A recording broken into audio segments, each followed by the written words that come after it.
Pagi masih muda ketika suara kereta pertama hari itu melintas di jalur dekat pemukiman kumuh tempat Raina tinggal.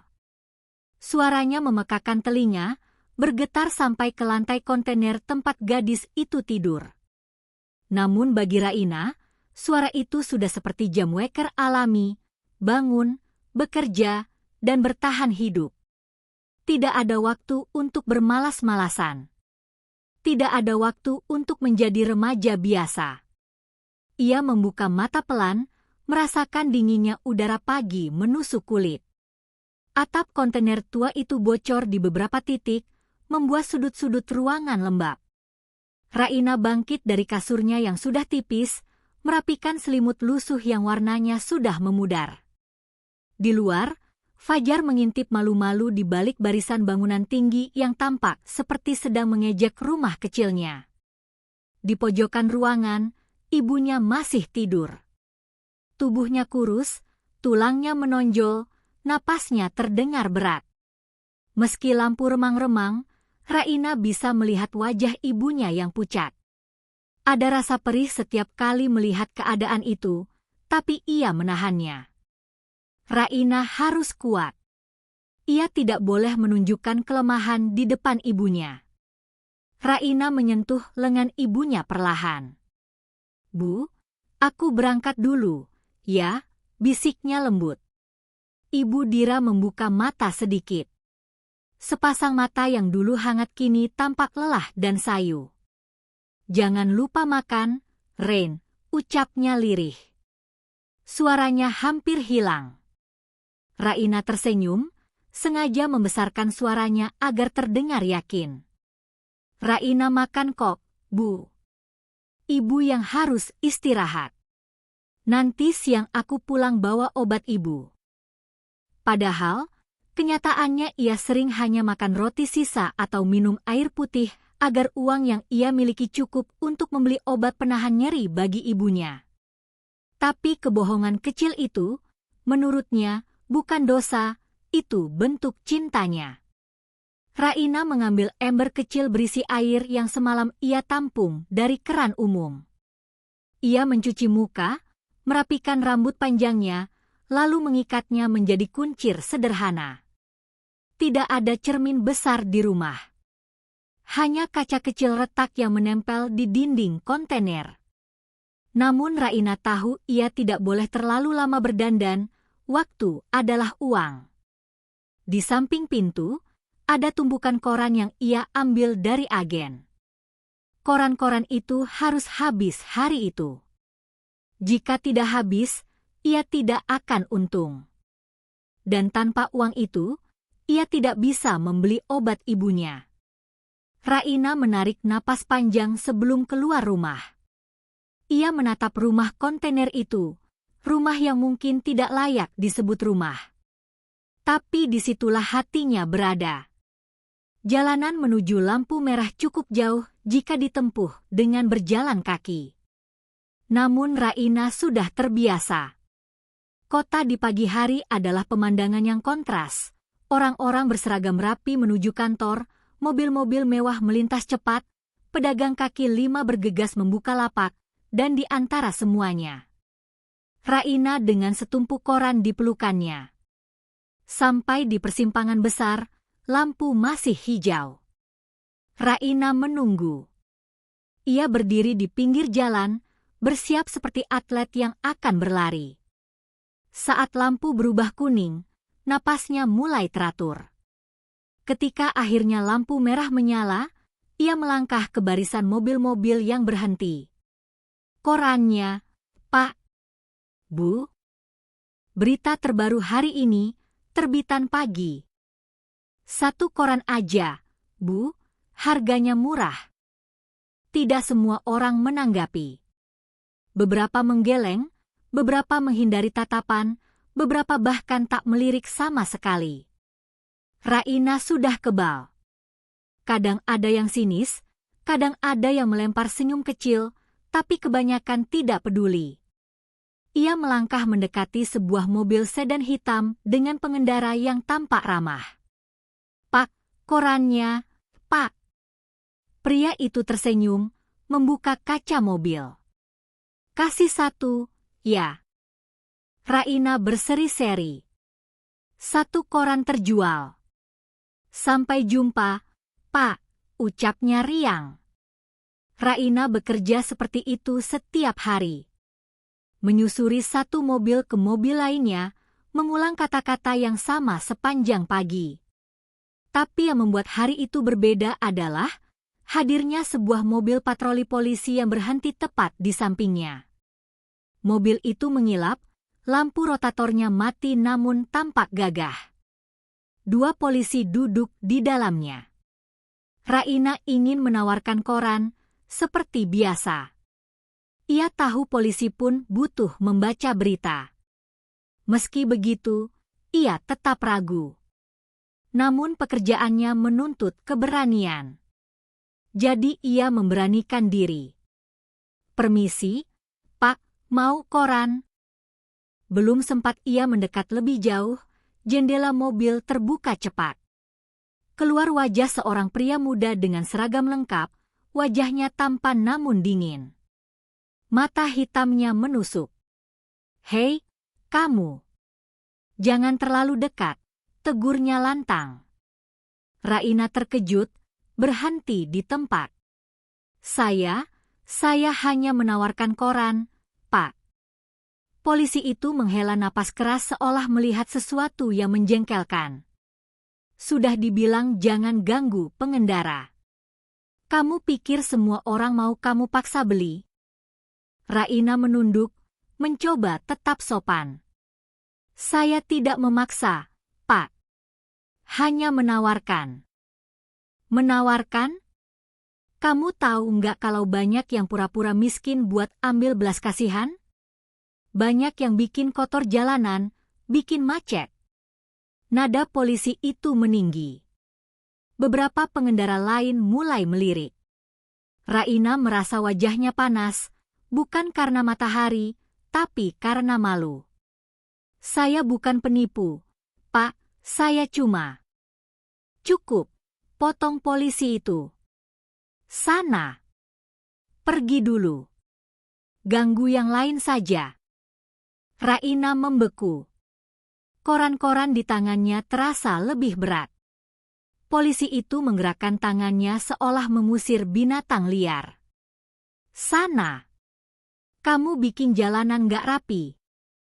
Lampu berubah hijau. Mobil polisi itu melaju, meninggalkan Raina yang terpaku. Beberapa mobil lain ikut bergerak.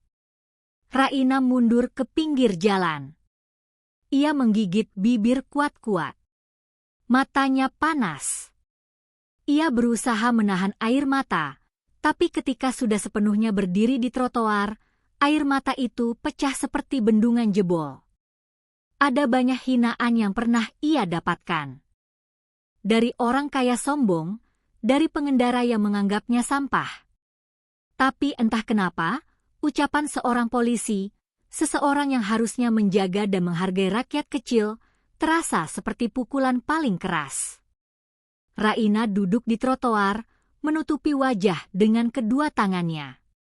Hatinya perih. Tapi waktu tidak bisa berhenti hanya karena ia sedih. Setelah beberapa menit, ia menghapus air matanya. Hari masih panjang, dan ia harus kuat. Untuk dirinya. Untuk ibunya. Untuk hidup yang harus terus berjalan.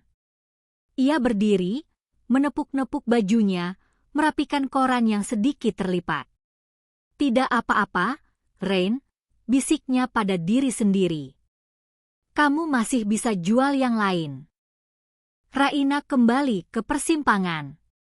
Dengan langkah yang lebih pelan. Dengan hati yang sedikit patah. Tapi semangat yang tetap menyala, meski redup. Ia tidak tahu bahwa pria yang baru saja menghina dan mengusirnya adalah orang yang kelak akan menjadi penyelamat terbesar dalam hidupnya. Dan ia tidak tahu bahwa pertemuan buruk itulah yang akan menjadi awal dari sebuah perjalanan yang mengubah segalanya. Keesokan paginya, Raina berangkat lebih awal dari biasanya. Ia tidak tahu apa yang membuat langkahnya terasa lebih berat dari biasanya. Apakah karena tidur yang kurang, atau karena kejadian kemarin yang terus terputar di kepalanya. Kata-kata kasar polisi tampan itu masih menggantung, seolah bergema setiap kali ia memejamkan mata. Padahal, ia sudah mencoba melupakannya. Ia sudah mencoba fokus pada tujuan, menjual koran sebanyak mungkin, mengumpulkan uang, dan mengobati ibunya. Itu saja. Tapi namanya manusia, hati tidak bisa dikendalikan semudah itu. Jalanan masih sepi ketika ia sampai di persimpangan. Lampu-lampu kota perlahan padam, digantikan sinar matahari yang baru bangun dari tidurnya. Beberapa pedagang mulai berdatangan, membuka dagangan masing-masing.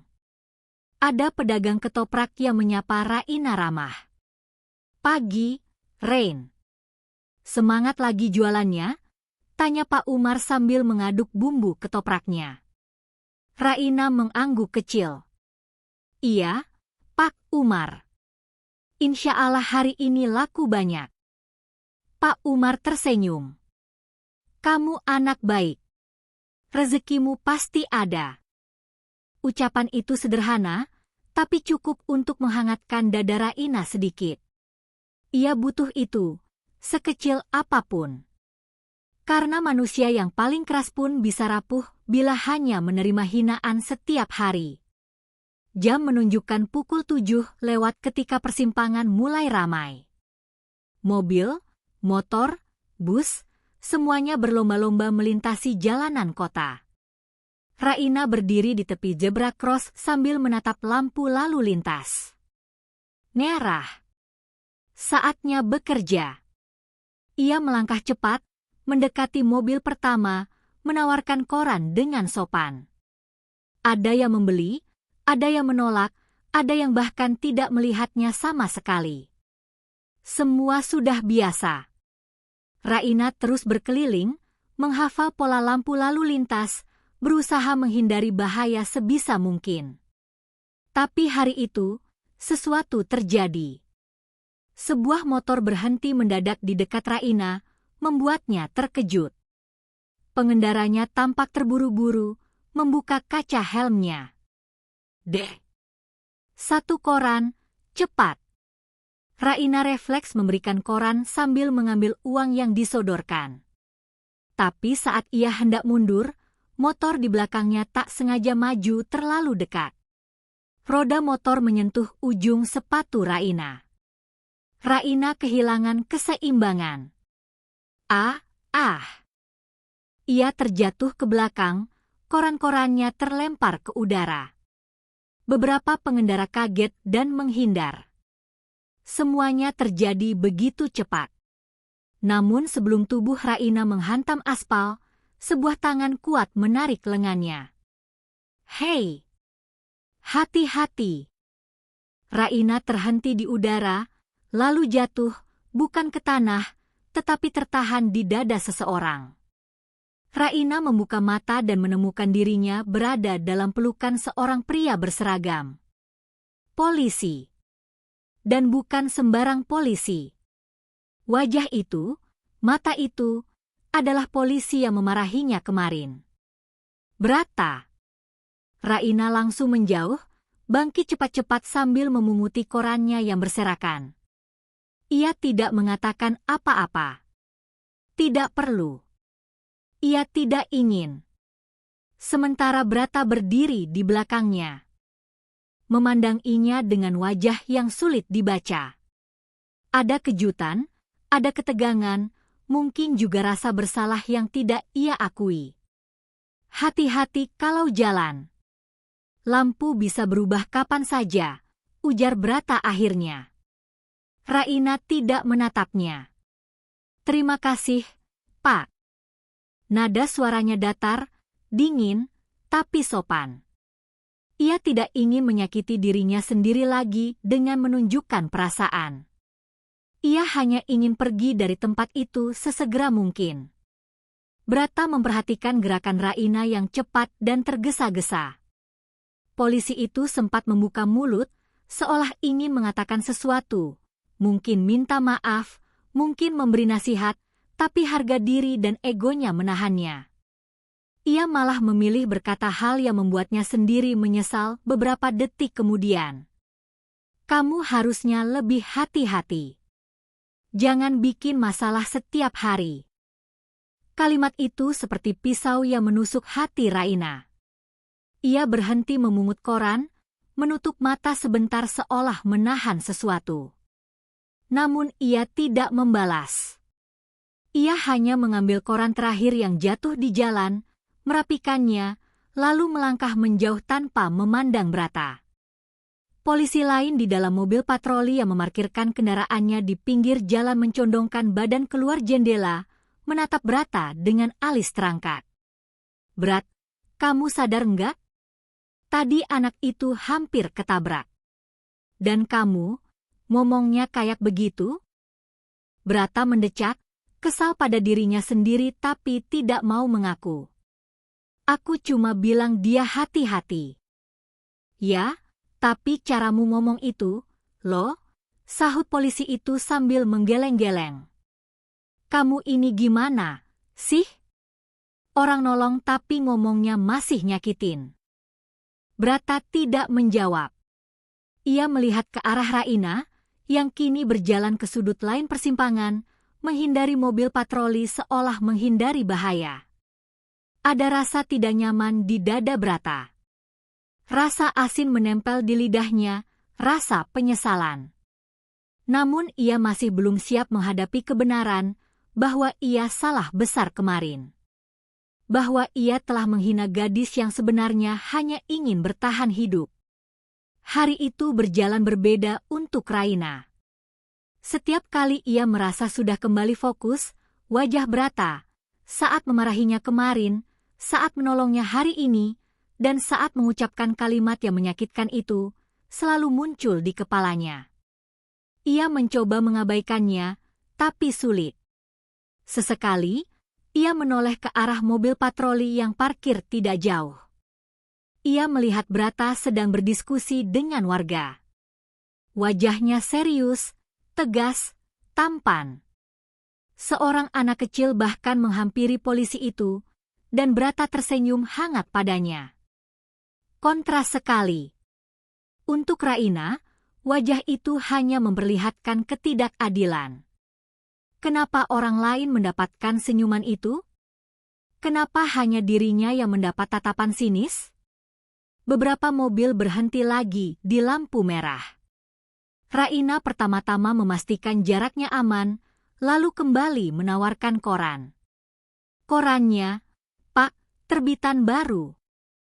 Sebuah mobil keluarga berhenti, dan jendela penumpangnya terbuka. Kasih 2, ya, nak, kata seorang ibu berumur 40-an. Raina tersenyum kecil dan memberikan 2 koran tersebut. Hatinya sedikit membaik dengan kejadian-kejadian kecil seperti itu. Ia sadar bahwa satu hinaan tidak boleh menghapus 100 kebaikan yang pernah ia terima. Namun ketika ia menoleh ke arah barat, langkahnya membeku lagi, mobil patroli itu bergerak mendekat. Bukan berhenti, tapi sekadar melintas perlahan melewati Raina. Dari dalam, Brata memperhatikannya. Ada rasa ingin mengucapkan sesuatu di mata Brata. Maaf. Atau hati-hati. Atau entahlah. Tapi mulutnya tetap terkunci. Dan mobil itu pun melaju menjauh, meninggalkan angin tipis yang menyapu wajah Raina. Jam 10 pagi, Raina berhasil menjual hampir setengah koran. Ia melepas napas lega saat melihat jumlah uang di kantongnya. Tidak banyak, tapi cukup untuk membeli obat pereda nyeri ibunya hari itu. Namun saat hendak beristirahat sebentar di bawah pohon, sebuah teriakan membuatnya tersentak. Hei! Koranmu jatuh. Raina berbalik, melihat seorang anak kecil memungut koran yang entah bagaimana terbang dari tumpukan. Raina tersenyum dan segera menghampiri anak itu. Terima kasih ya, Dek. kata Raina sambil mengusap kepala anak itu. Anak itu mengangguk, lantas berlari ke arah ibunya. Raina memandangi anak itu dengan hangat. Ia selalu menyukai anak kecil. Ada sesuatu pada mereka yang membuat dunia terasa lebih ringan. Namun dari sudut mata, ia melihat sosok berseragam di kejauhan. Brata berdiri di samping motor dinasnya, memperhatikannya dari jauh. Raina pura-pura tidak melihat. Ia tidak ingin terlibat lagi dengan polisi itu. Tapi sesuatu dalam tatapan Brata berbeda. Tidak setajam kemarin. Tidak sedingin tadi pagi. Lebih bingung? Lebih bersalah? Raina tidak ingin memikirkan itu. Ia menghapus keringat di dahinya, lalu kembali berdiri untuk mulai berjualan lagi. Namun takdir ternyata belum selesai mempertemukan mereka hari itu. Saat lampu kembali merah, seorang pengendara motor berhenti terlalu dekat dengan zebra cross, membuat Raina harus berjalan lebih ke tengah jalan. Ia menawarkan koran seperti biasa. Tapi tiba-tiba motor itu bergerak maju sedikit, cukup untuk membuat Raina terkejut dan mundur selangkah. Tubuhnya oleng. Dan sebelum ia bisa menyeimbangkan diri, sebuah tangan kembali meraih lengannya. Sama seperti tadi pagi. Sama orangnya. Brata, kamu ini kenapa, sih? Jatuh terus? Kamu harus lihat kanan kiri, ujar Brata, suaranya setengah khawatir, setengah kesal. Raina menarik tangannya pelan, menatap polisi itu dengan wajah datar. Saya baik-baik saja, Pak. Terima kasih sudah menolong. Ia hendak berjalan menjauh, tapi Brata menahan langkahnya. Kamu, Brata terdiam, bingung sendiri. Ia sebenarnya ingin mengatakan, maaf atas kemarin. Tapi kata itu seperti tersangkut di tenggorokan. Raina menatapnya, menunggu. Namun tidak ada kata maaf yang keluar. Akhirnya Raina menggenggam korannya lebih erat dan berkata pelan. Kalau itu saja yang Bapak mau bilang, saya lanjut kerja dulu. Ia pergi meninggalkan Brata, yang berdiri mematung sambil merasa bodoh. Sangat bodoh. Hari mulai siang ketika Raina memutuskan untuk pulang sebentar memberikan obat untuk ibunya. Sepanjang perjalanan, ia memikirkan kejadian-kejadian pagi itu. Ia diselamatkan 2 kali oleh orang yang sama. Orang yang sama yang juga menghina dan merendahkannya. Hatinya bingung. Jiwanya lelah. Tapi ia tetap berjalan dengan tujuan, ibunya. Itu yang membuat langkahnya tetap kuat. Namun ia tidak tahu bahwa polisi tampan itu masih berdiri di persimpangan, memandangi arah kepergian Raina dengan wajah yang dipenuhi rasa bersalah yang ia sendiri belum mengerti. Dan pertemuan pagi itu, yang canggung, menyakitkan, tapi menyelamatkan, adalah awal dari perubahan besar dalam hati Brata. Perubahan yang akan membawa mereka pada sebuah ikatan yang belum keduanya sadari. Siang itu panas terik. Matahari menggantung tepat di atas kepala, membuat aspal berkilauan seperti dipoles minyak. Raina berjalan cepat melewati gang sempit menuju rumah kontainer tempat ia tinggal bersama ibunya. Napasnya sedikit memburu karena ia berusaha mempercepat langkah. Ia tidak ingin ibunya menunggu terlalu lama.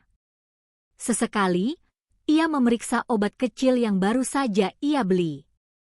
Uang penjualan koran pagi itu pas-pasan, tapi cukup untuk membeli 1 strip obat anti nyeri dan sedikit vitamin murah. Meski sederhana, bagi Raina, itu adalah bentuk cinta terbesarnya untuk ibu yang ia sayangi lebih dari apapun. Ketika akhirnya sampai di depan kontainer tua itu, Raina menarik napas panjang, mencoba menghapus semua rasa lelah yang menumpuk. Ia ingin masuk dengan senyum, Seburuk apapun harinya, ia tidak ingin ibunya tahu.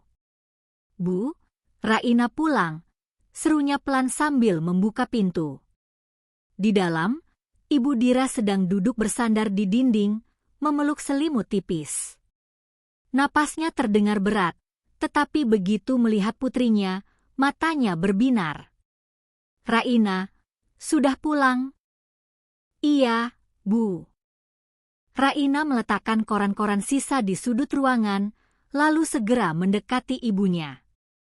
"Ini obatnya, Bu." Raina beli yang tadi dokter sarankan. Mata Ibu Dira melembut. Ia mengusap rambut Raina pelan. "Terima kasih, Nak. Kamu capek." Raina menggeleng cepat-cepat. "Nggak kok. Tadi cuma panas aja." Padahal ia tahu tubuhnya sedikit gemetar karena letih, tapi itu bukan sesuatu yang perlu ibunya tahu. Yang penting ibunya minum obat dan makan siang. Raina membuatkan air hangat dan memberikan obat pada ibunya. Setelah itu ia duduk di samping ibunya, menatap wajah pucat yang semakin membuat hatinya berat. "Ibu harus makan," kata Raina lembut. "Raina tadi beli bubur juga." Ibu Dira tersenyum. "Nanti makan.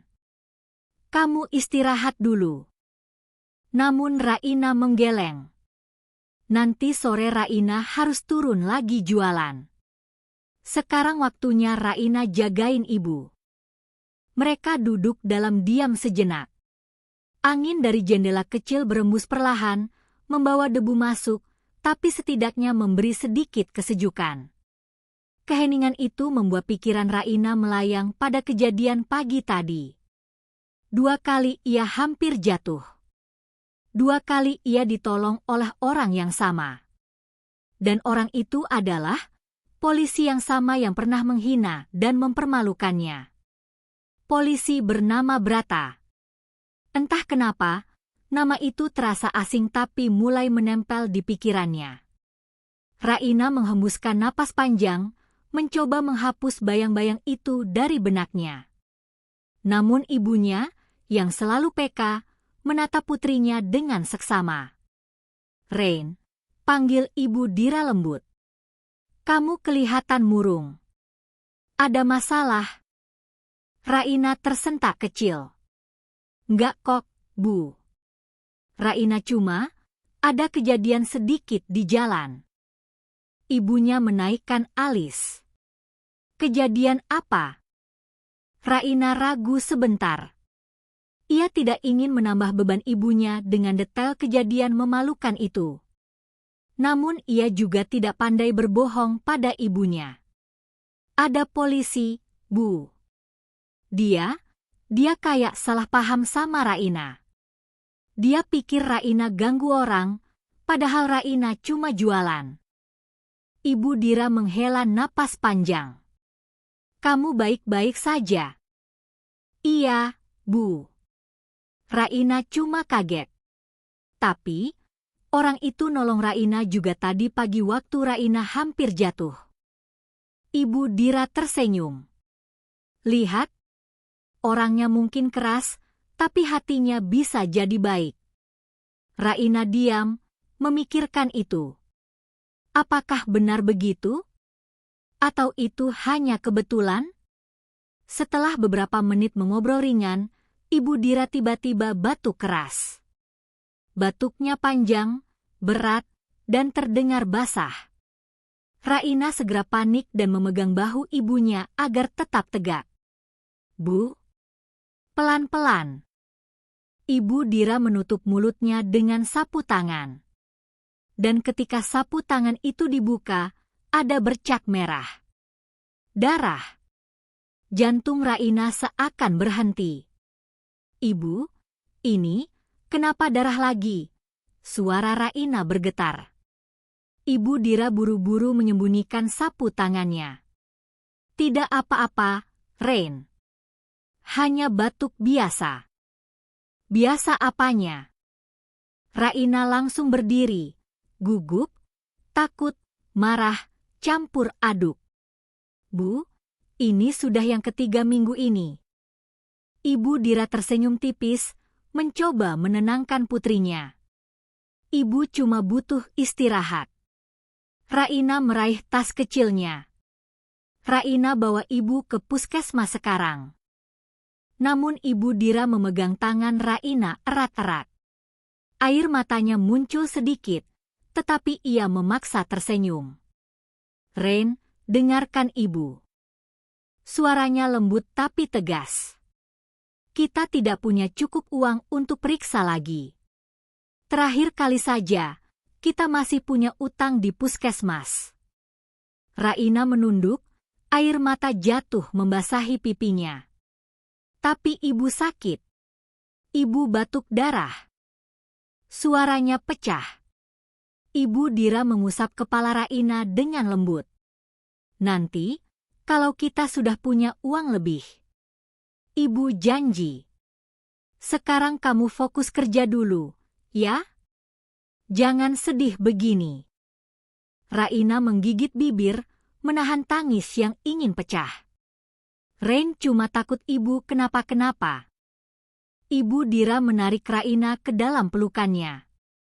Pelukan itu rapuh, seolah ibu itu bisa patah kapan saja, tapi hangat. Rain kuat. Ibu tahu itu.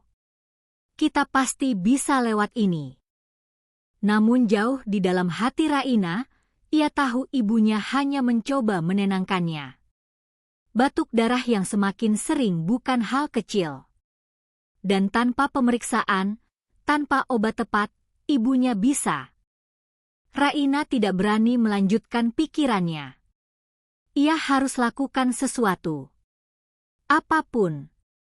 Setelah memastikan ibunya tertidur siang, Raina duduk di depan pintu kontainer, memandang langit yang cerah tapi terasa jauh sekali.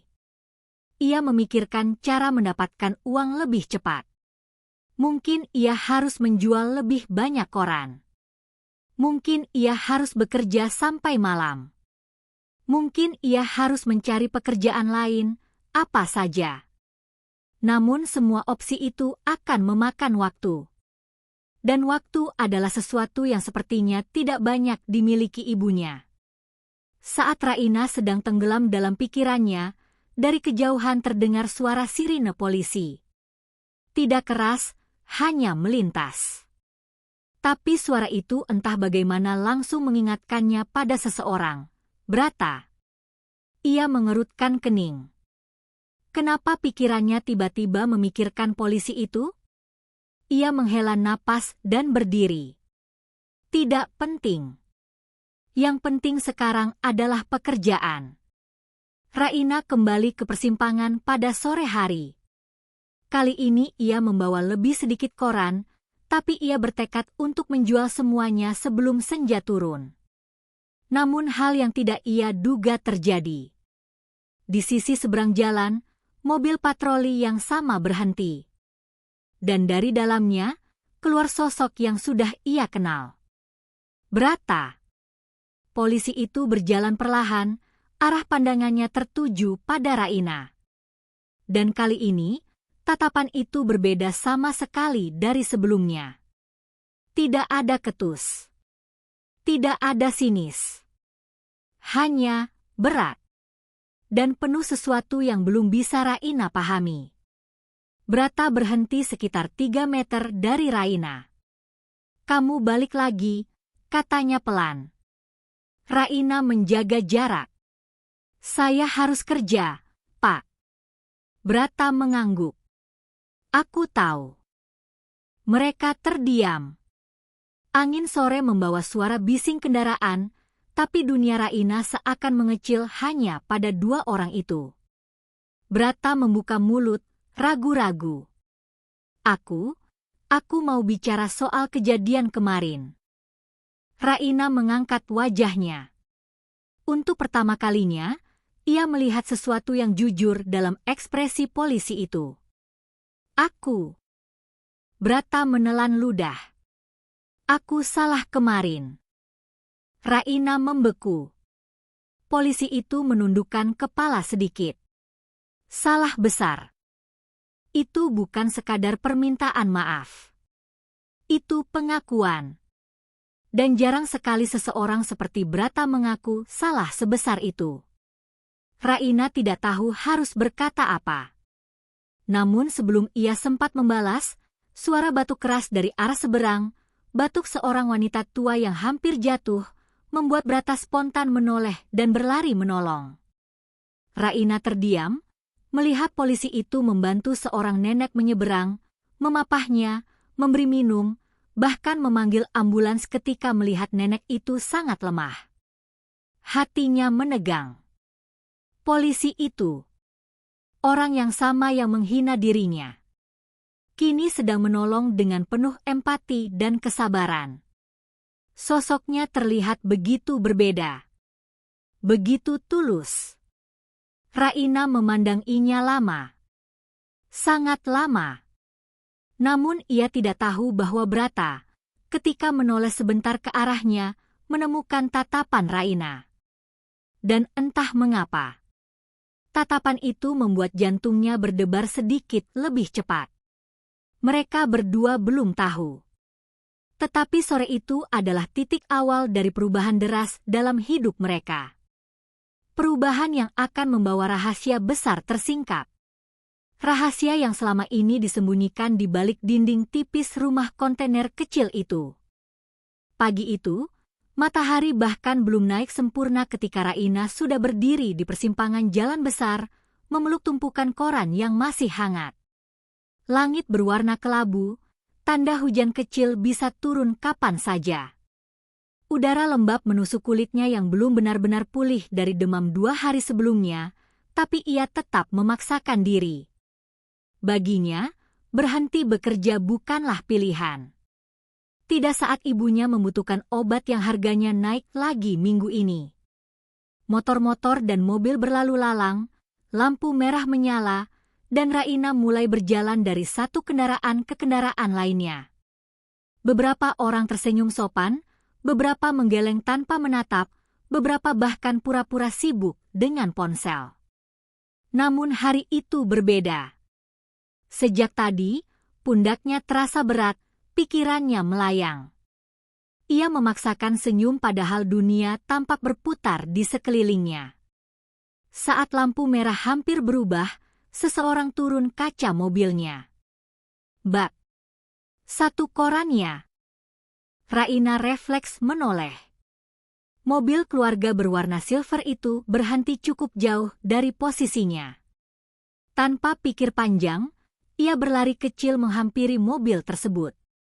Di tengah kerumunan kendaraan, langkahnya nyaris tak stabil. Dan di saat itulah, brum! Sebuah sepeda motor berkecepatan tinggi memotong jalur, tak melihat Raina yang menyelip di antara mobil dan pagar jalan. Raina terkejut.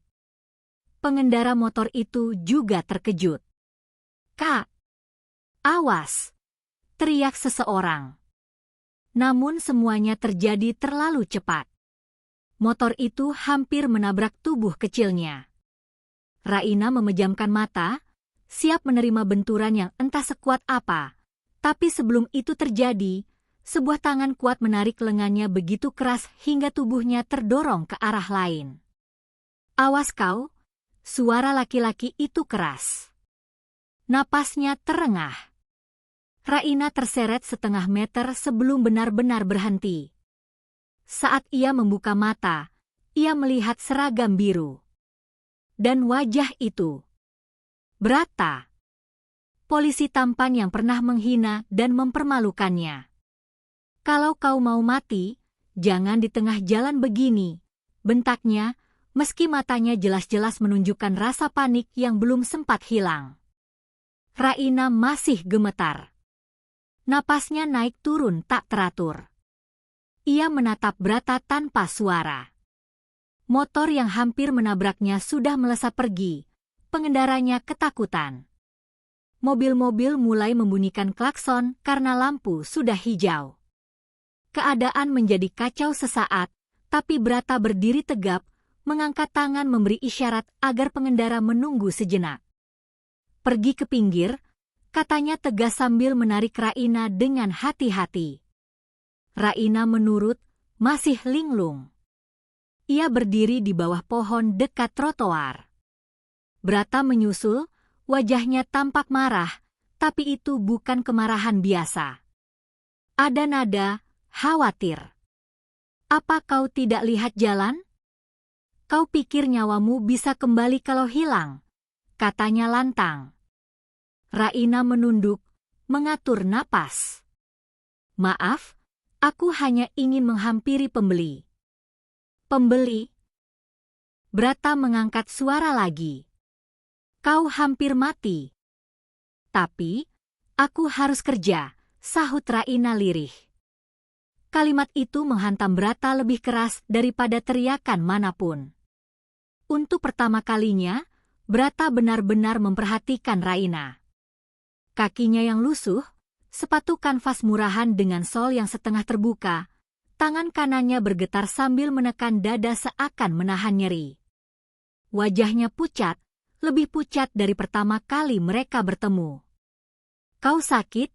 Tanya Brata, suaranya melembut tanpa sadar. Raina menggeleng cepat. Tidak, aku baik-baik saja. Namun gerakannya terlalu cepat, dan tubuhnya mendadak limbung.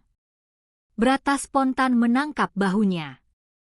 Hei, kau kenapa? Aku. Raina berusaha bicara, tapi dunia tiba-tiba berputar lagi. Ia meraih batang pohon, tapi pegangan tangannya meleset. Brata menahan lengan Raina sebelum ia jatuh. Duduk dulu. Aku tidak apa-apa, Pak Polisi. Aku cuma tadi hampir tertabrak dan sekarang hampir pingsan. Itu menurutmu tidak apa-apa? Bentak Brata dengan frustasi. Raina terdiam. Rasanya aneh mendengar nada seperti itu dari laki-laki yang pernah menghina pekerjaannya, martabatnya, bahkan niat baiknya. Brata menghela napas panjang, menyingkirkan kegeramannya sendiri. Tangannya menggenggam lengan Raina dengan lebih lembut. Duduk dulu. Pagi itu ramai. Banyak mata memandang. Tapi entah kenapa, Raina merasa semua suara hilang, hanya tersisa degup jantungnya yang lemah. Brata merogoh saku. Minum. Ia memberikan botol air. Tidak perlu, Pak. Air minum itu untuk Bapak saja. Minum, katanya lagi, lebih tegas. Raina akhirnya menerimanya dan meminum sedikit. Dinginnya air mengalir melalui tenggorokannya, membantu menenangkan sesak yang ia rasakan. Beberapa saat berlalu sebelum Brata kembali bicara, kali ini jauh lebih lembut daripada sebelumnya. Kau kerja dari jam berapa? Raina mengusap keringat dingin di pelipisnya. Jam 4:30. Kau sudah sarapan?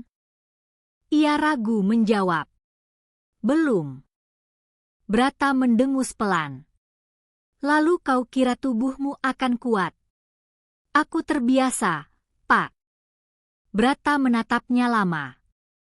Ada rasa yang sulit dijelaskan, campuran heran, kesal, dan entah, kagum? Ia tidak habis pikir bagaimana gadis sekecil dan serapuh ini bisa bekerja di tengah jalanan keras seperti ini. Aku antar pulang. Kau nggak bisa kerja dalam kondisi begini, katanya tiba-tiba. Raina terkejut besar. Jajangan, Pak. Saya masih harus menjual koran ini, saya. Tadi kau hampir tertabrak. Kau mau kejadian tadi terulang? Tapi, uang yang harus aku dapatkan hari ini. Brata menatapnya tajam, tapi bukan dalam arti galak. Itu tatapan seseorang yang sedang menahan emosi lain. Sudah. Simpan alasan itu. Aku antar kau pulang. Raina terdiam. Ada sesuatu dalam suara itu, bukan perintah, bukan ancaman. Lebih seperti ketulusan yang canggung, ketulusan yang tidak mau diakui. Akhirnya ia menggeleng. "Terima kasih, Pak Polisi, tapi saya tidak bisa merepotkan." Brata mengusap wajahnya dengan frustasi. "Kau tidak merepotkan siapa-siapa." "Aku." Ia terhenti, menutup mulutnya. Ia hampir saja jujur bahwa ia takut terjadi sesuatu pada Raina, padahal ia bahkan baru menyadari dirinya peduli sejauh itu. Raina kembali berdiri perlahan. "Saya benar-benar tidak apa-apa, Pak. Terima kasih sudah menolong saya." Brata menatapnya dalam-dalam. Tatapan itu menusuk, membuat Raina merasa seperti ada yang menguliti sisi terdalam dirinya. "Aku akan memantau area ini. Kalau kau jatuh lagi, aku sendiri yang bawa kau pulang," katanya tegas. Raina hampir tersenyum kecil, tapi ia menahan diri.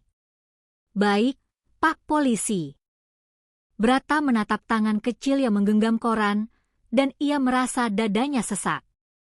Ia ingin mengatakan sesuatu, apa saja, tapi gengsinya begitu tinggi. Ia hanya bisa berdiri, memperhatikan gadis itu kembali ke tengah jalan, meski dengan langkah lebih pelan dan hati-hati. Namun sesuatu berubah hari itu. Untuk pertama kalinya, Brata melihat Raina bukan sebagai pengganggu jalanan. Bukan penjual lusuh yang mengharap belas kasihan. Tapi seorang gadis yang, meski hidupnya begitu keras, tetap berusaha bertahan dengan sisa tenaga yang ia punya. Dan tanpa ia sadari, ketertarikannya pada gadis itu mulai tumbuh, bersamaan dengan penyesalan yang belum ia mengerti sepenuhnya. Hari itu, Brata tahu. Insiden kecil ini bukan akhir. Ini baru permulaan. Hari itu, cuaca kembali tak bersahabat. Mendung tebal menggantung rendah, angin membawa aroma hujan, dan udara terasa lebih dingin daripada biasanya. Raina tetap berdiri di persimpangan, menggenggam tumpukan koran yang mulai lembab karena kabut pagi. Tubuhnya lemah. Matanya berkunang-kunang. Tapi ia tidak punya pilihan lain.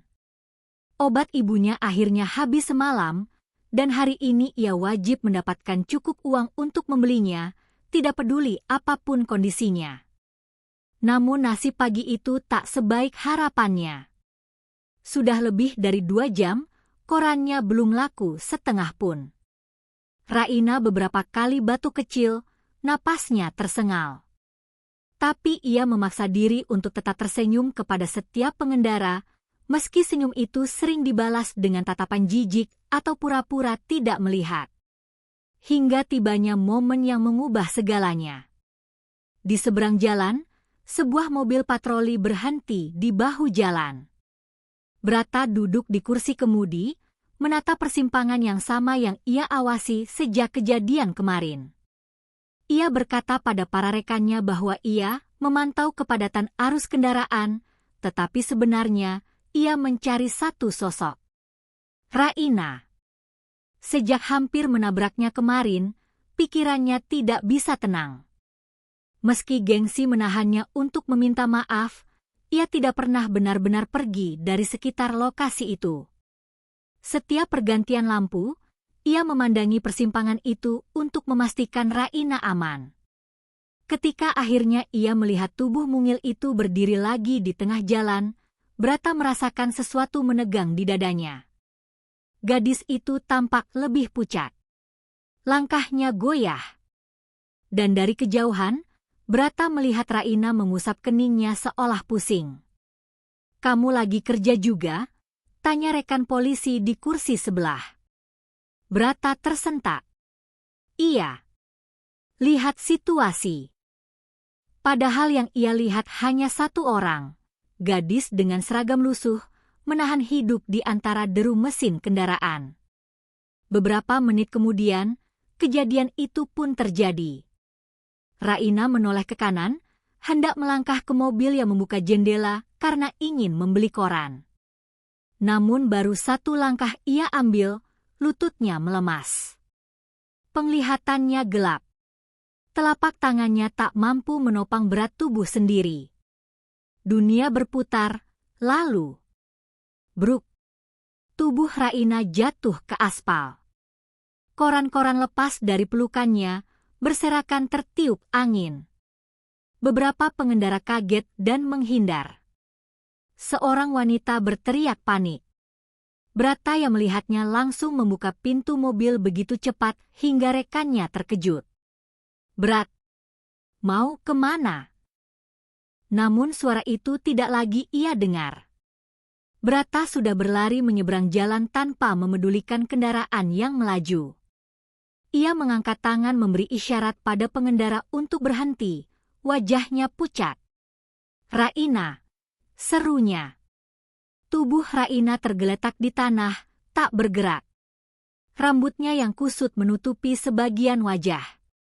Nafasnya pendek-pendek. Tangannya dingin. Brata berlutut dan menepuk pelan pipinya. "Raina! Hei! Dengar aku!"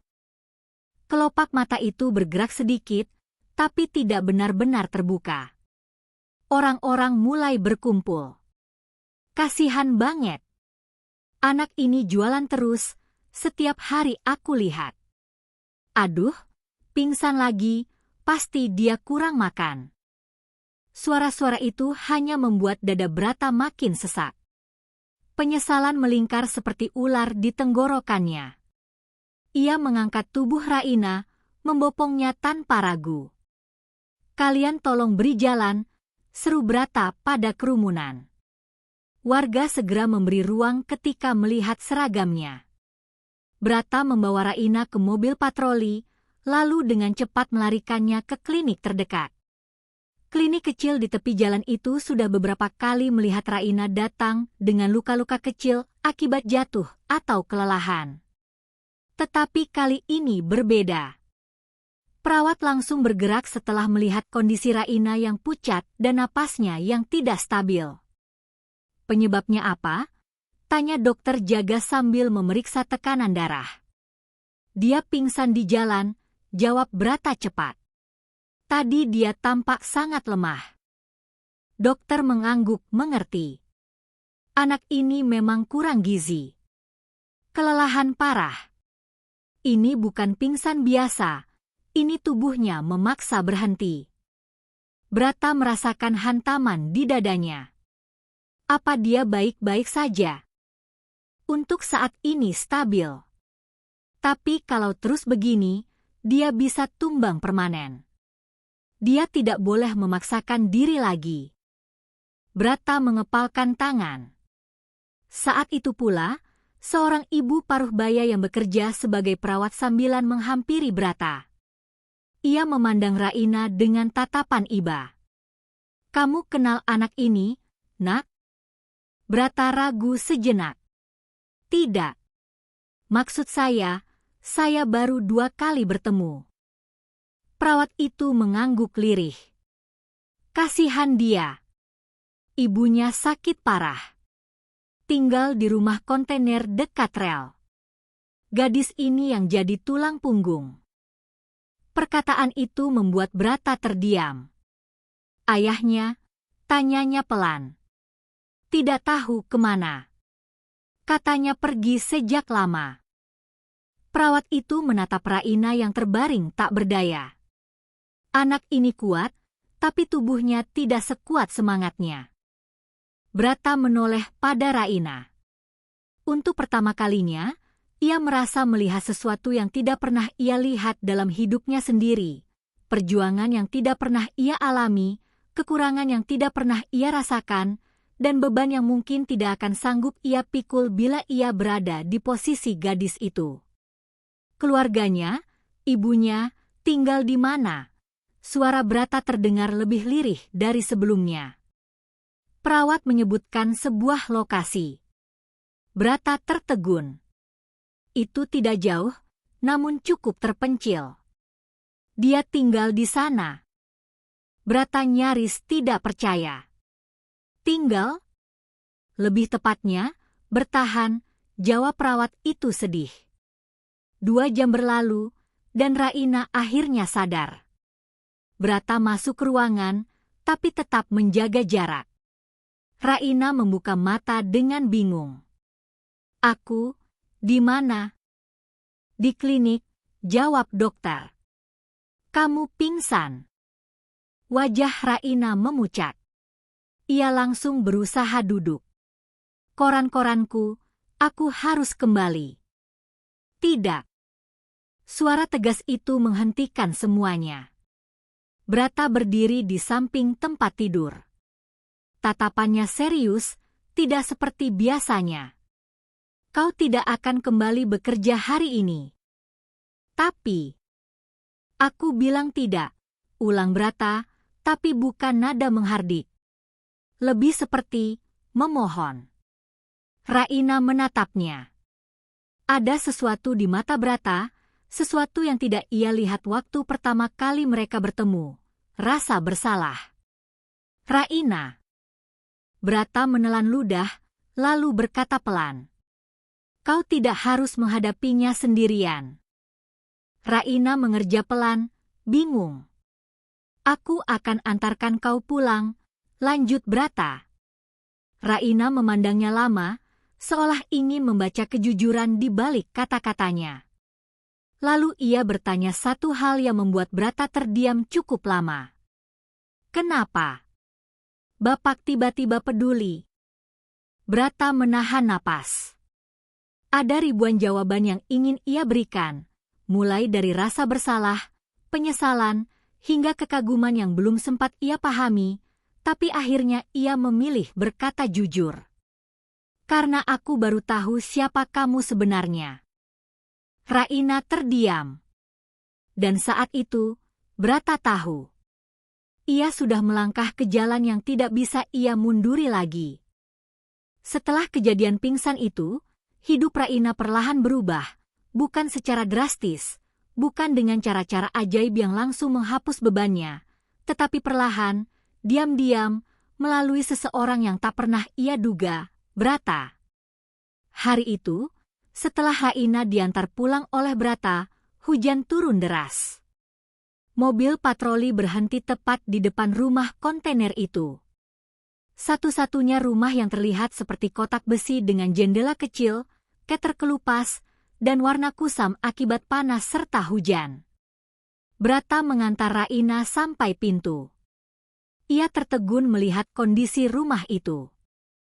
Permukaannya basah, rumput liar tumbuh tak beraturan, dan suara kereta dari rel dekat situ terdengar setiap beberapa menit, membuat tempat itu semakin terasa rapuh. Pintu terbuka. Seorang wanita dengan tubuh kurus dan mata yang sembab muncul. Dialah Budira, ibu Raina. Raina, kamu kenapa? Seru ibunya panik. Aku baik, Bu, cuma pingsan, jawab Raina lemah sambil tersenyum menenangkan. Budira memegang wajah putrinya, matanya berkaca-kaca. Sudah ibu bilang jangan paksa diri. Brata hanya berdiri memandangi keduanya. Ada rasa asing yang menekan dadanya. Rasa mirip penyesalan, tapi lebih dalam. Raina memperkenalkan Brata. Bu, ini Pak Polisi yang menolongku. Budira tertegun, lalu membungkuk kecil. Terima kasih, Nak. Kau sudah menolong anak saya. Brata merasa gugup. Jarang sekali ia gugup di hadapan siapapun. Tapi kali ini berbeda. Rasa hormat dan iba bercampur menjadi satu. Sama-sama, Bu. Seharusnya, saya yang minta maaf, ucap Brata akhirnya. Raina menoleh, terkejut. Budira pun tak kalah bingung. Saya pernah salah menilai Raina, lanjutnya. Saya pikir dia seperti, ya, anak jalanan yang nakal. Tapi ternyata saya salah besar. Budira tersenyum lembut. Tidak apa, Nak. Kadang hidup membuat orang melihat dari kulit luarnya saja. Raina menatap lantai. Tidak menyalahkan. Tidak membalas. Justru seolah menghapus masa lalu tanpa menuntut apapun. Saat itulah Brata sadar, gadis ini terlalu baik untuk sekeras itu hidupnya. Setelah meninggalkan rumah itu, Brata mengemudi tanpa suara. Rekannya yang duduk di kursi sebelah hanya melirik sesekali. "Kamu aneh hari ini, Brat," katanya akhirnya. Brata tidak menjawab. Rekannya melanjutkan, "Kamu itu polisi paling galak di kantor. Jarang peduli orang lain. Tapi hari ini, kamu kelihatan kaya." "Apa?" Brata memotong, tapi tidak dengan suara marah, hanya defensif. Kayak seseorang yang merasa bertanggung jawab. Brata menelan ludah. "Saya memang bertanggung jawab." Sejak hari itu, tanpa diketahui Raina, Brata mulai melakukan hal-hal kecil yang mengubah hidupnya.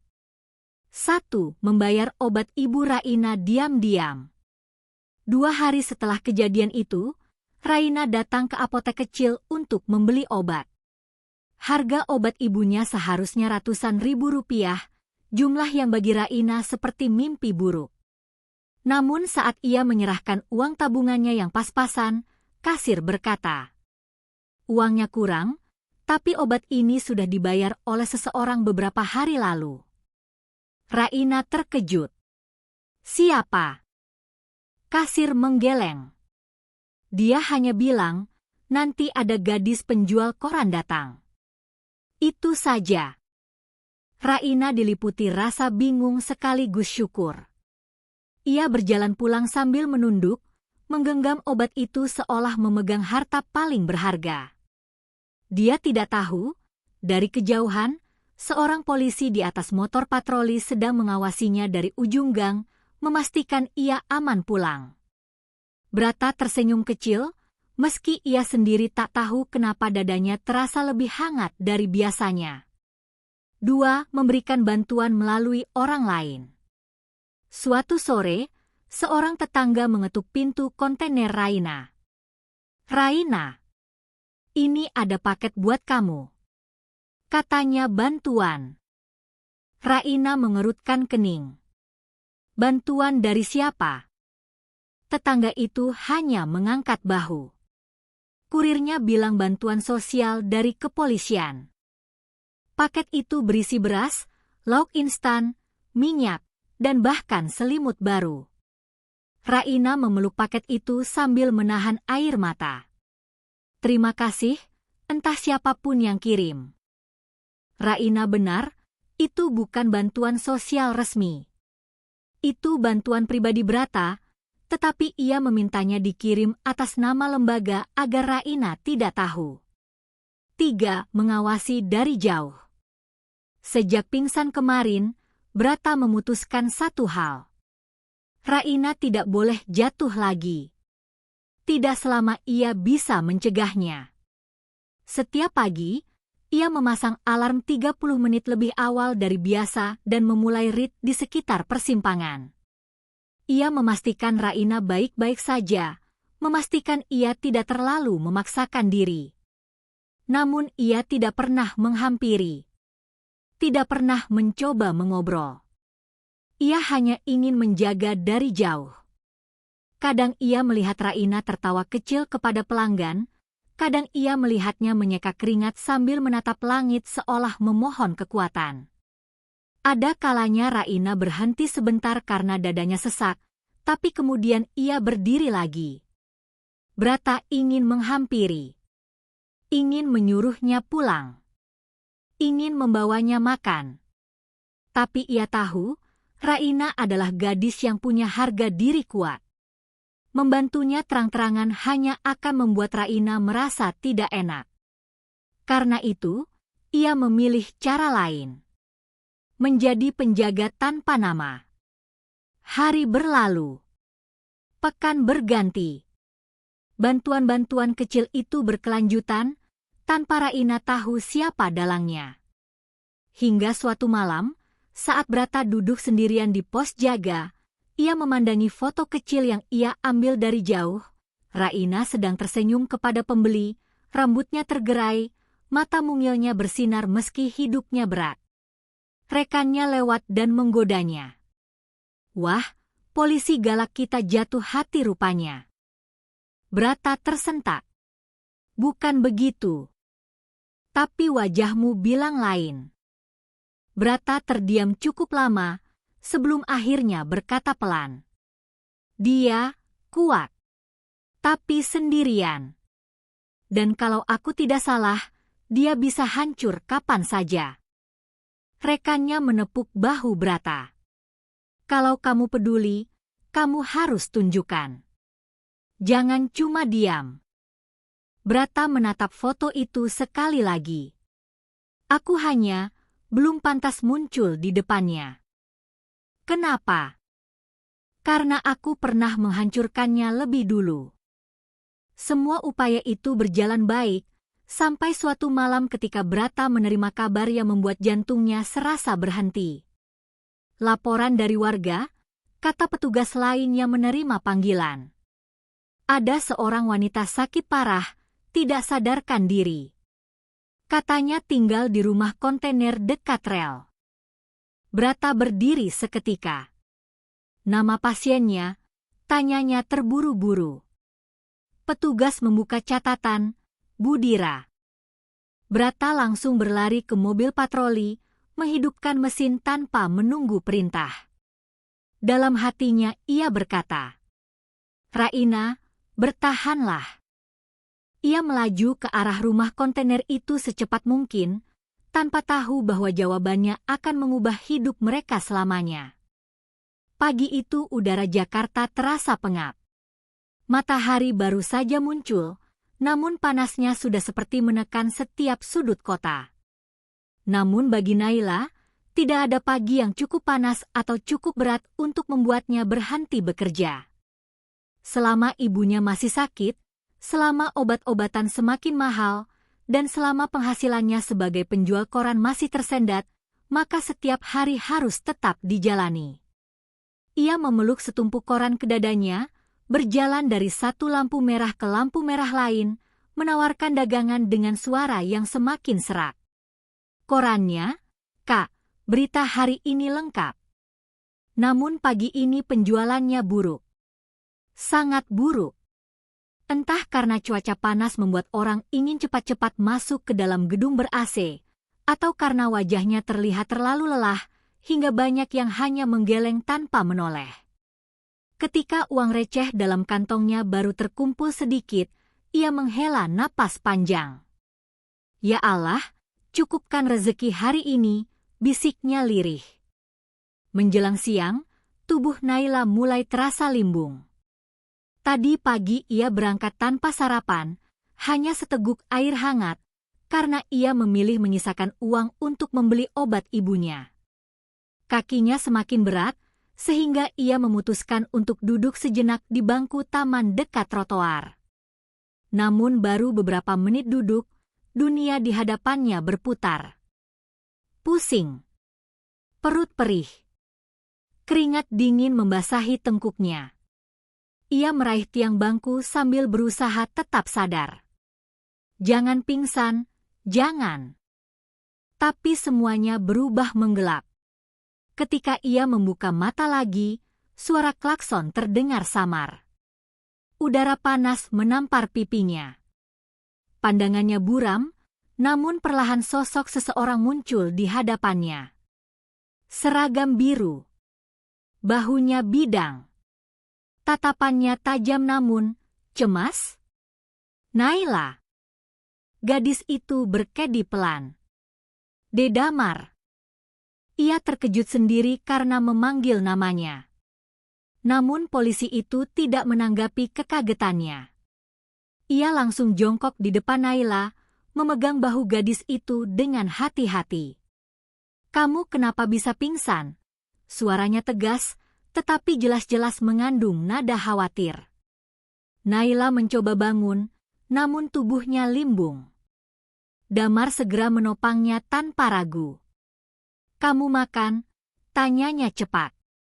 Naila menggeleng kecil. Damar menghela napas panjang. "Kapan terakhir?" "Semalam."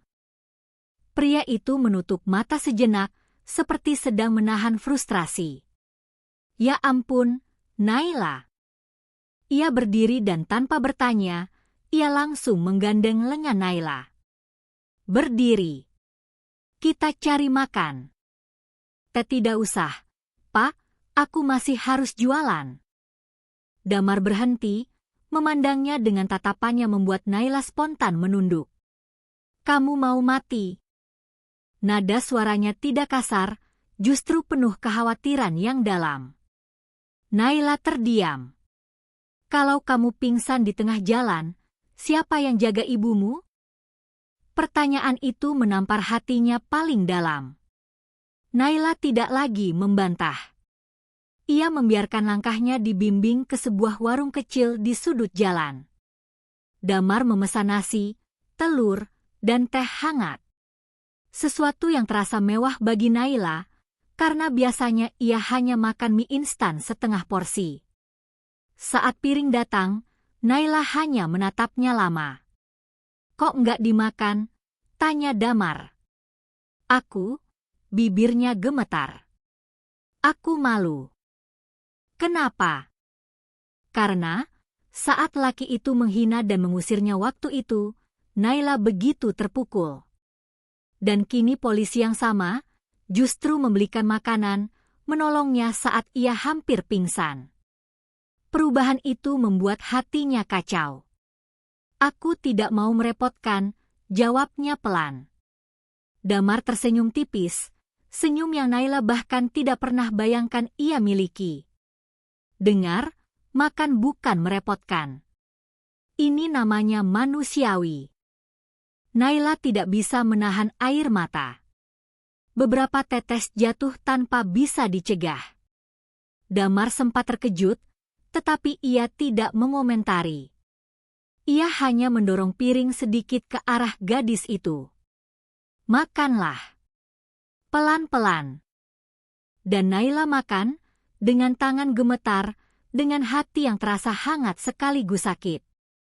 Hangat karena ada seseorang yang memperhatikannya.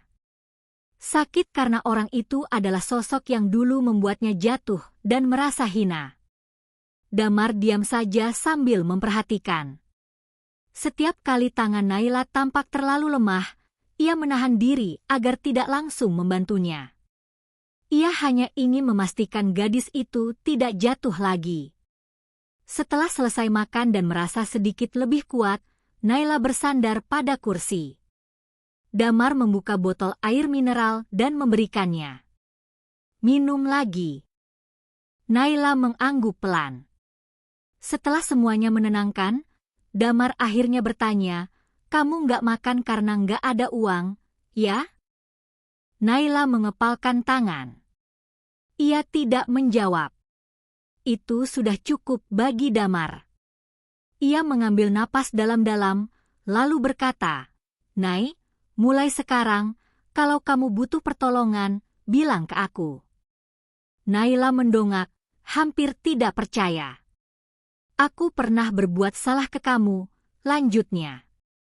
"Aku nggak akan biarkan kesalahan itu jadi lebih parah karena aku diam." Naila menggigit bibir, menahan emosi yang meledak di dada. "Kenapa? Kamu peduli sekarang?" Damar menatapnya lama. Tatapan yang tidak lagi arogan. Tidak lagi menghakimi. Tatapan seorang pria yang menyesal. "Karena saat kamu pingsan di jalan dan aku lihat orang-orang cuma lewat tanpa peduli," ia menoleh sebentar keluar warung. "Aku sadar kalau aku juga pernah jadi seperti mereka." Suasana hening sejenak. "Dan itu salah," katanya tegas. "Sangat salah." Naila terdiam. Kata-kata itu menghantam hatinya jauh lebih kuat dari yang ia bayangkan. Damar lalu mengambil dompet dan mengeluarkan uang. Ia menyodorkannya. Naila menggeleng cepat. Tidak, aku tidak bisa terima. Ini bukan sedekah. Ini bantuan darurat. Aku. Naila, suara Damar melembut. Pertolongan itu ada untuk meringankan, bukan untuk mempermalukan. Kamu butuh uang untuk makan. Kamu butuh untuk beli obat ibumu. Ini bukan tentang hutang atau balas budi. Ia menatap gadis itu dalam-dalam. Ini tentang nyawa. Begitu kata nyawa keluar, Naila tak kuasa menahan tangis. Ia menutup wajah, bahunya bergetar hebat. Ia sudah terlalu lama menahan semuanya sendirian, terlalu lama pura-pura kuat. Damar perlahan berdiri dan berdiri di sampingnya. Ia tidak menyentuh, tetapi kehadirannya saja sudah terasa seperti perlindungan. Naila, kamu nggak sendiri, katanya pelan. Itulah kalimat yang membuat Naila menangis semakin keras. Karena selama ini, sejak ayahnya meninggal dan keadaan makin sulit, ia benar-benar merasa sendirian. Dan sekarang, untuk pertama kalinya, ada orang yang berkata sebaliknya. Ia akhirnya menerima uang itu, bukan karena ia ingin, tetapi karena ia butuh. Damar tersenyum kecil saat melihatnya menerima. Baik. Sekarang dengar aku. Mulai hari ini, kalau kamu lapar, kamu hubungi aku. Kalau kamu merasa pusing, kamu hubungi aku. Kalau ibumu butuh sesuatu, kamu hubungi aku.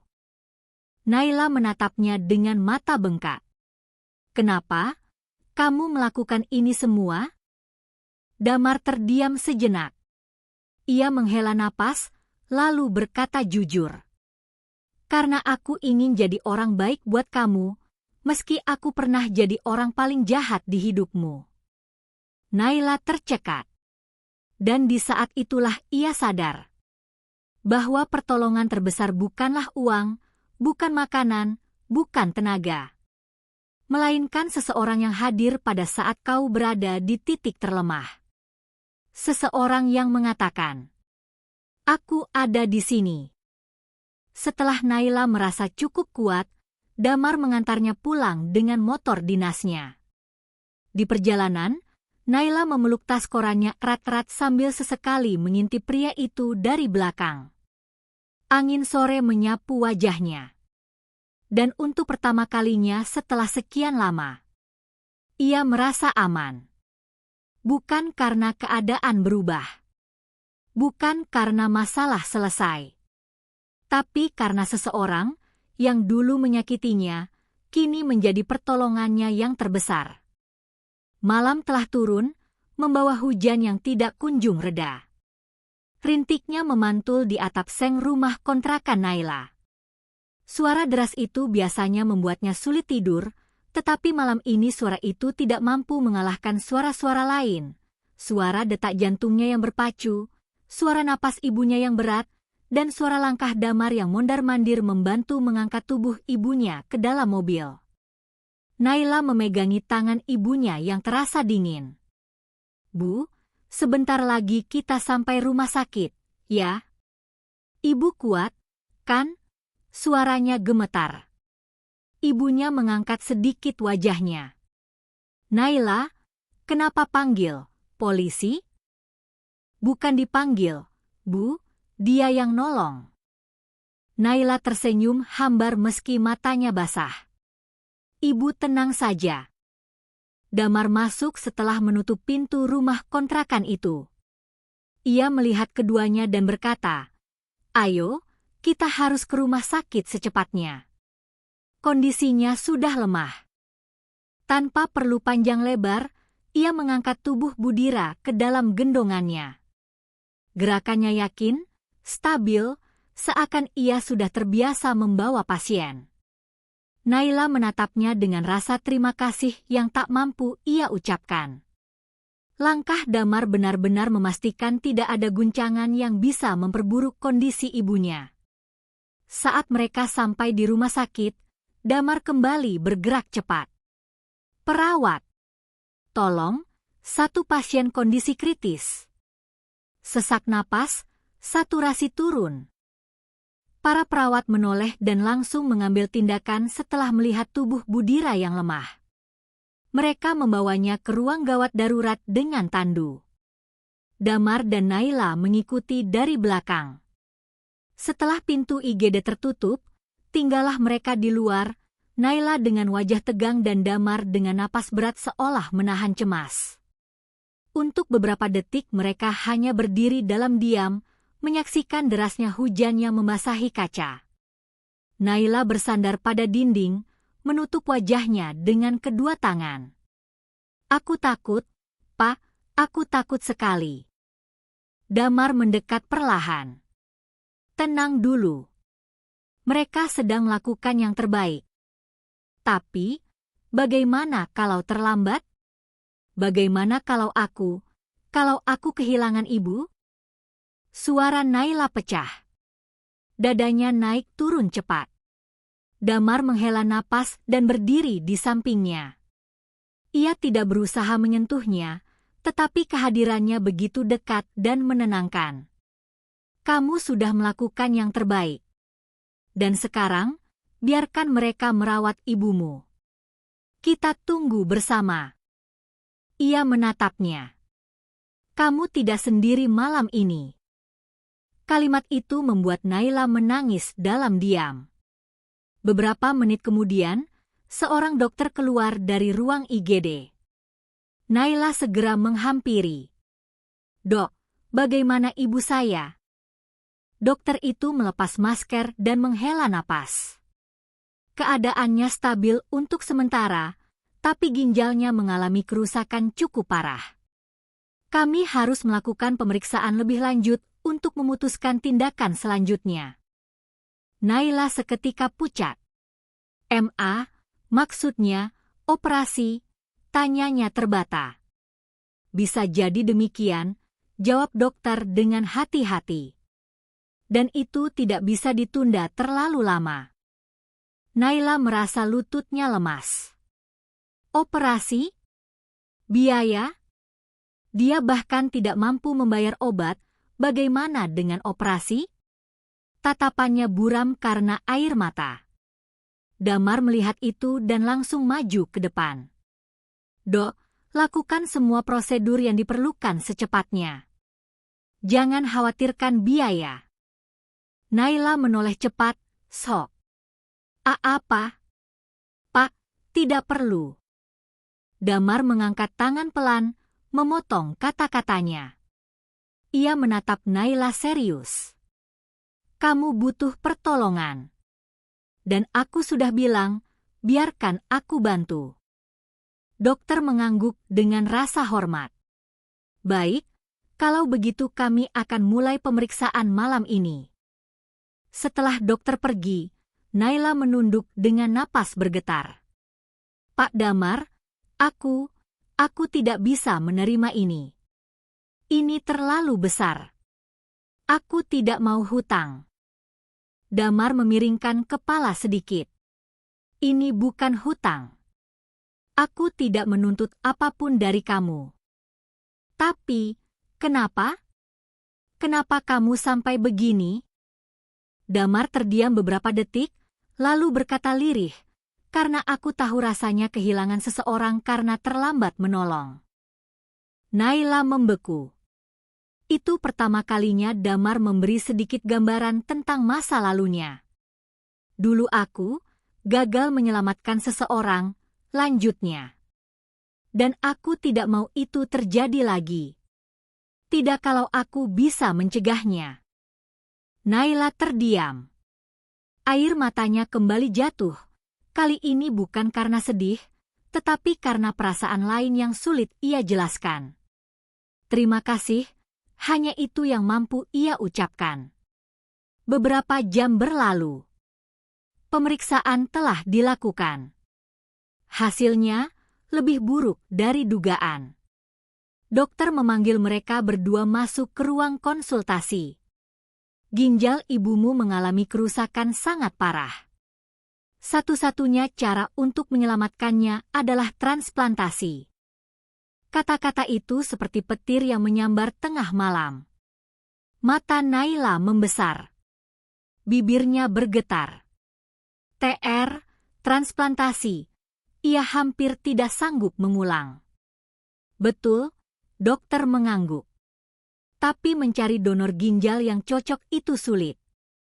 Naila menutup mulutnya dengan tangan. Lututnya hampir goyah. Damar bergerak cepat menopangnya sebelum ia jatuh. Maksud dokter, secepat apa harus dilakukan? Tanya Damar, meski ia sudah bisa menebak jawabannya. Dalam hitungan minggu. Jika lebih dari itu, risikonya tinggi sekali. Naila mencengkeram lengan Damar. Aku nggak punya siapa-siapa, Dok. Saudara jauh pun nggak ada. Dokter menatapnya dengan iba. Kita bisa mencoba mencari di daftar pendonor rumah sakit, tapi prosesnya panjang. Naila jatuh terduduk. Ia merasa seluruh dunia runtuh. Ibunya akan mati. Tidak ada harapan. Tidak ada jalan keluar. Tidak ada siapa-siapa. Sampai aku jadi donornya. Kalimat itu meluncur pelan, namun keras seperti dentuman. Naila mendongak cepat, napasnya hilang. Pak Damar, suaranya pecah. Dokter menatap Damar dengan mata membesar. Anda yakin? Ini bukan keputusan kecil. Aku tahu, jawab Damar mantap. Lakukan tes kecocokan denganku. Pak, jangan bercanda. Naila memegang dadanya. Kenapa harus kamu? Damar menatapnya. Karena kamu butuh pertolongan. Karena ibumu butuh hidup. Dan karena aku bisa. Naila menggeleng, air mata mengalir deras. Tapi, kenapa sejauh ini? Kenapa kamu berkorban begitu besar? Damar tersenyum tipis. Tidak arogan. Tidak dingin. Tidak meremehkan. Karena aku manusia, Naila. Dan manusia seharusnya menolong manusia lain. Naila menutup mulutnya, menahan tangis yang pecah seketika. Damar melanjutkan dengan suara lembut yang belum pernah Naila dengar sebelumnya.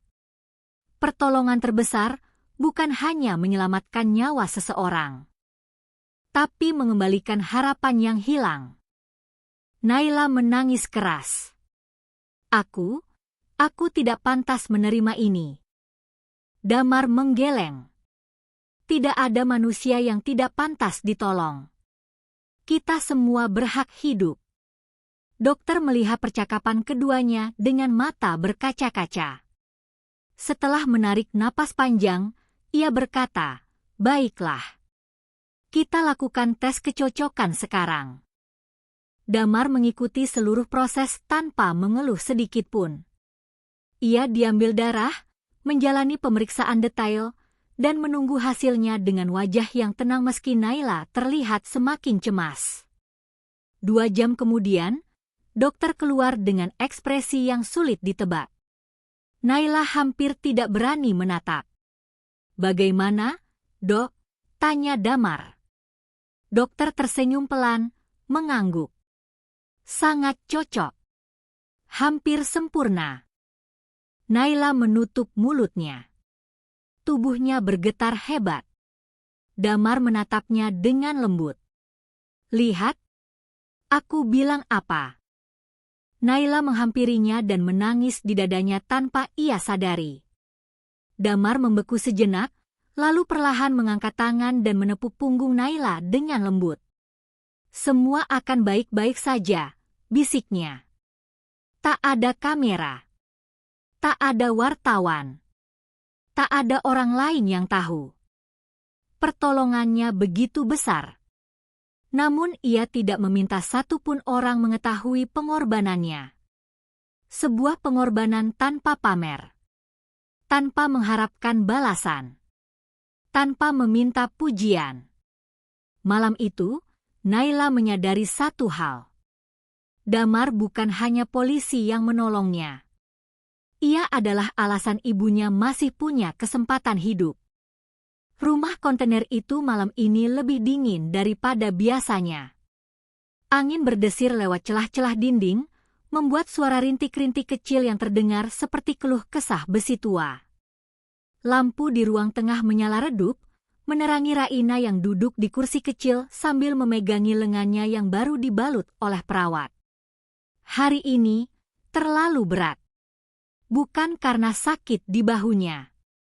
Bukan juga karena ancaman preman tadi.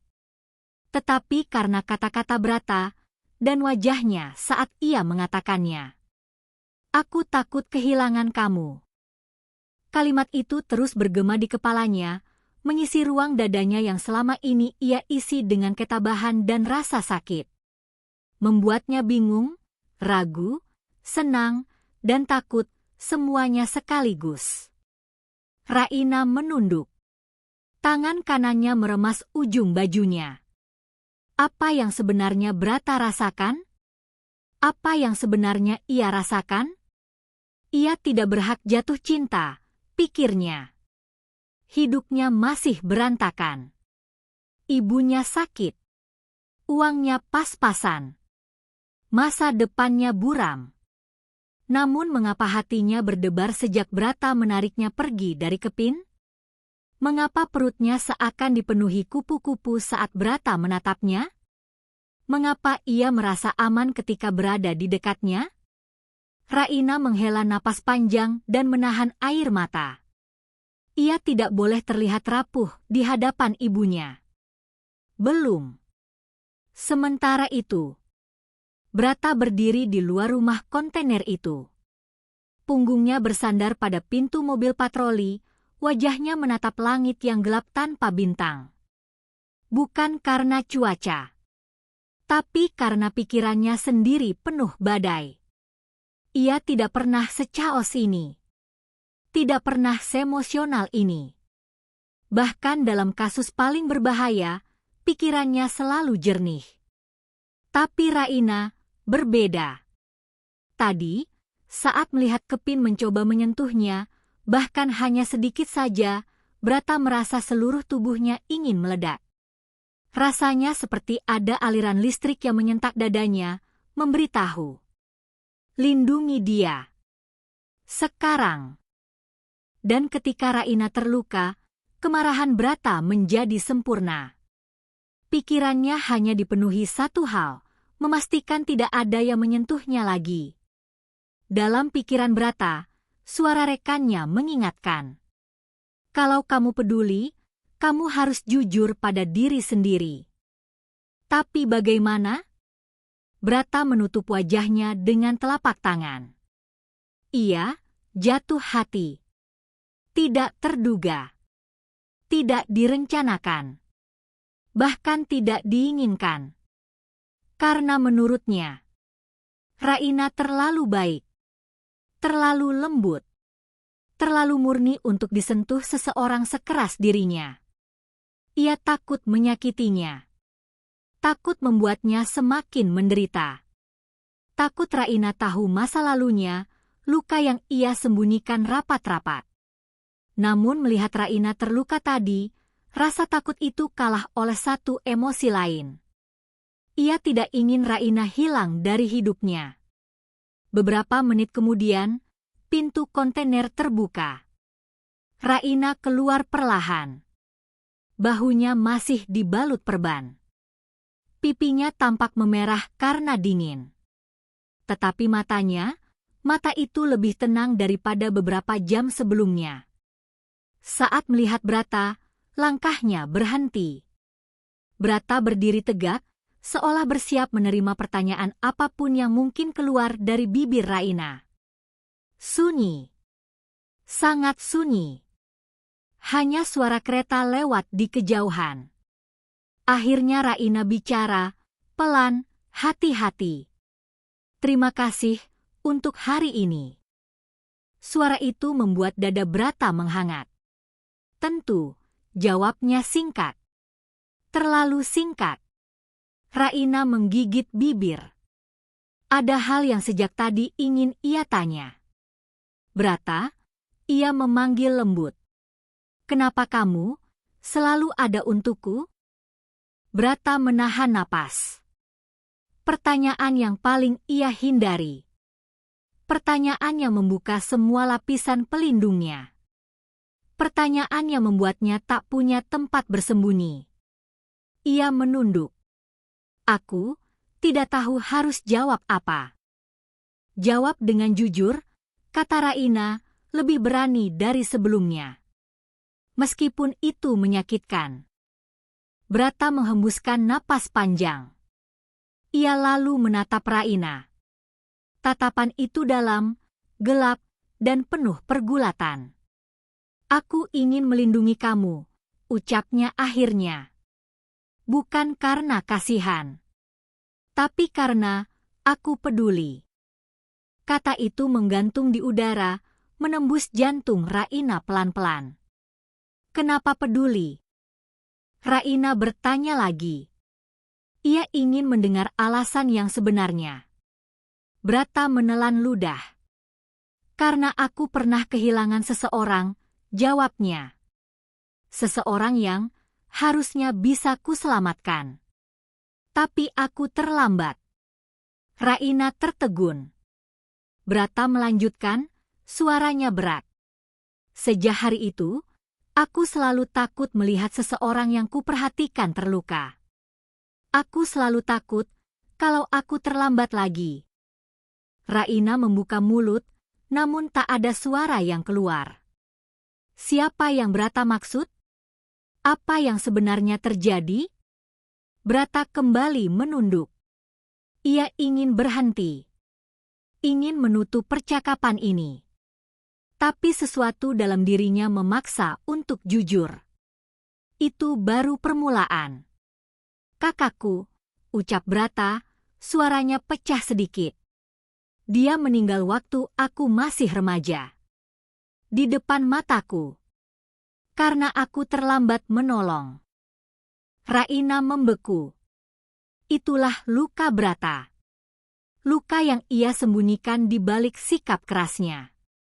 Luka yang membentuk sifat galaknya, dinginnya, ketegasannya. Raina menatapnya lama. Brata.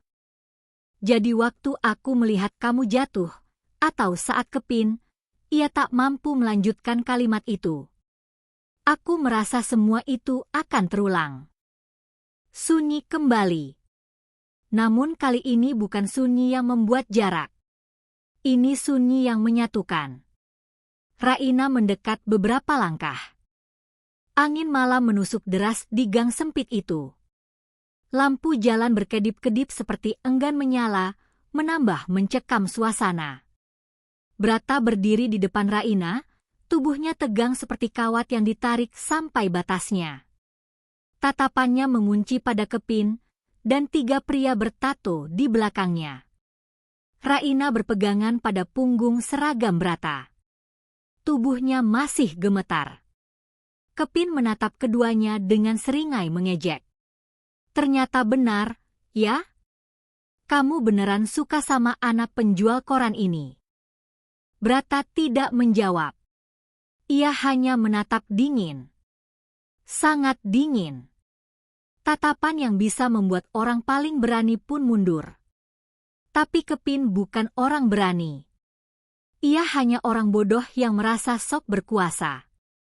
Gue cuma mau ambil apa yang harusnya jadi milik gue, kata Kepin sambil menunjuk Raina.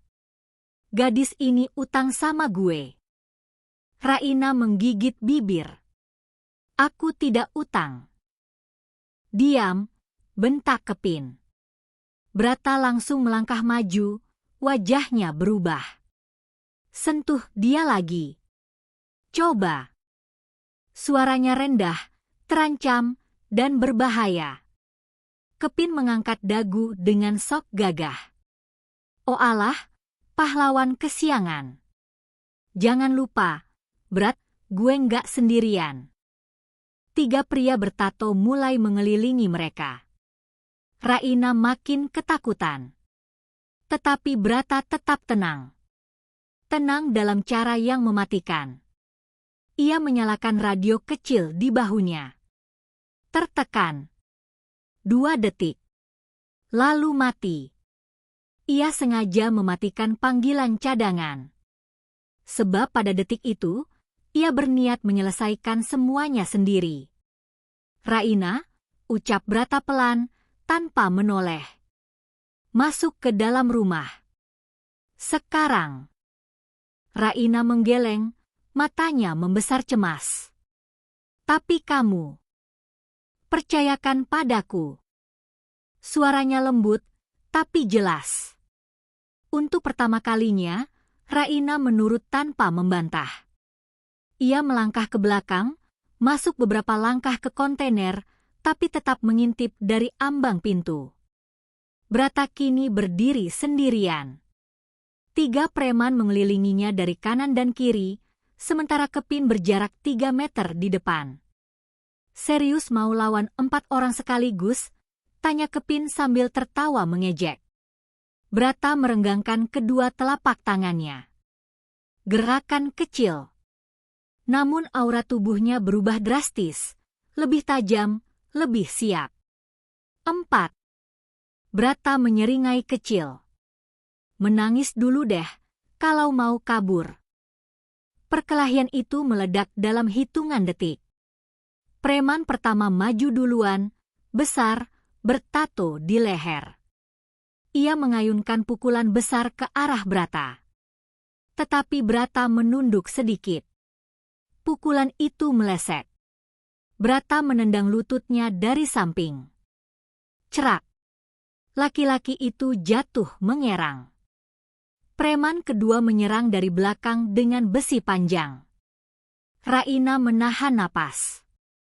Namun Brata berbalik cepat, menangkap besi itu dengan tangan kiri, lalu menarik si preman ke depan dan menghantamkan siku ke rahangnya.